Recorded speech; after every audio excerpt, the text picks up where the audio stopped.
Madam ఏంటి ఇంకా రాలేదు? వస్తారు చూడు, ఇవాళ మేడం రాగానే థ్యాంక్స్ చెప్తారు. అంత కనికార్యం ఏం చేసావేంటి? వెయిట్ అండ్ సీ, చూస్తావు కదా. Hi ma'am. Good morning madam. Ma'am, తిరుపతిలో దర్శనం. బాలు మేడం వచ్చారు, గెట్ రెడీ. మేడం వస్తే థ్యాంక్స్ చెప్తారు అది ఇది అన్నావు, కనీసం ఆవిడ నిన్ను కేర్ కూడా చేయలేదు. కంగారు ఎందుకు, ఇప్పుడే కదా వచ్చారు, చెప్తారు ఆగు. Feel clear. హీరోయిన్ గారిని రమ్మనండి. Hello, hi hi. Ready? Action.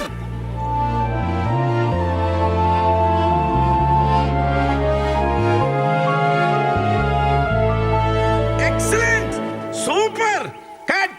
అవును, మేడం థ్యాంక్స్ చెప్తారన్నావు, ప్యాకప్ అయిపోయి వెళ్ళిపోతున్నారు కూడా. అదేరా నాకు అర్థం కావట్లేదు, ఈ పార్టీకి థ్యాంక్స్ చెప్పాలి కదా. ఇంతకీ మ్యాటర్ ఏంటి? మేడం నిన్న తిరుపతి వెళ్ళారు తెలుసు కదా. తెలుసు, ఇన్స్టాగ్రామ్ లో పోస్ట్ చూసాను. అదే నిన్న తన ఫోన్ పోయిందని వేరే నెంబర్ నుంచి వాట్సాప్ లో నాతో చాట్ చేసి వీడియో కాల్ లో 10,000 అడిగారు. ఏంటి, మేడం నిన్ను 10,000 అడిగారా? వీడియో కాల్ లో మాట్లాడుతూ నా కార్డ్స్ అని బ్లాక్ అయ్యాయి, నేను ఇలా తిరుపతిలో స్టక్ అయ్యాను, అర్జెంట్ గా నాకు 10,000 కావాలంటే ట్రాన్స్ఫర్ చేశాను తన అకౌంట్ కి. అదేదో మేడం ని డైరెక్ట్ గా అడగొచ్చు కదా. అదే తిరుపతి ప్రసాదంతో పాటు థ్యాంక్స్ కూడా ఎక్స్పెక్ట్ చేస్తున్నాను నేను. Madam good evening. Madam good evening.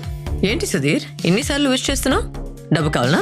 అప్పా, మీరిచ్చే అప్పు కోసం కాదు మేడం, నేను ఇచ్చిన డబ్బులు తిరిగి వెనక్కిస్తారని ఎదురు చూస్తున్నాను. నువ్వు నాకు అప్పిచ్చావా? మీరే కదా మేడం వీడియో కాల్ చేసి మరి 10,000 అడిగారు. మీ కార్డ్స్ బ్లాక్ అయ్యాయని. కావాలంటే చూడండి, నా ట్రాన్సాక్షన్ కూడా చూపిస్తాను, మీ నెంబర్కి చేసింది. ఓ అర్థమైంది, నీకు సైబర్ స్కామ్ జరిగింది.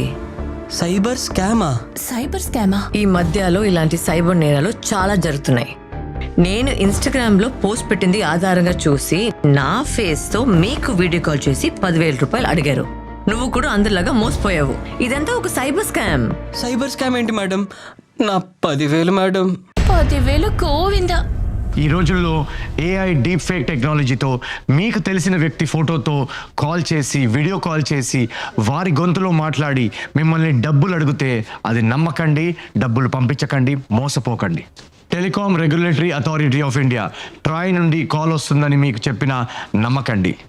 వెబ్సైట్స్లో కానీ సోషల్ మీడియా ప్లాట్ఫామ్స్లో కానీ మీకు కనిపిస్తున్న సమాచారం నిజమా కాదా కన్ఫర్మ్ చేసుకోండి. అన్నోన్ నంబర్స్ నుంచి కాల్ వచ్చి మేము ఫలానా బ్యాంక్ నుంచి మాట్లాడుతున్నాం, మీ సివివి నంబర్ షేర్ చేయండి, మీ ఓటీపీ షేర్ చేయండి అని అడిగితే ఎంత నిజంగా అనిపించినా అది డౌన్లోడ్ చేయకండి, షేర్ చేయకండి. ఇలాంటి ఎటువంటి సంఘటనలు జరిగినా ఫిర్యాదుల కోసం 1930 హెల్ప్ లైన్ నంబర్కి కాల్ చేయండి లేదా cybercrime.gov.in కి లాగిన్ అయి రిపోర్ట్ చేయండి. మీకు దగ్గరలో ఉన్న సైబర్ క్రైమ్ పోలీస్ స్టేషన్కి వెళ్ళి రిపోర్ట్ చేసి ఫిర్యాదు చేయండి.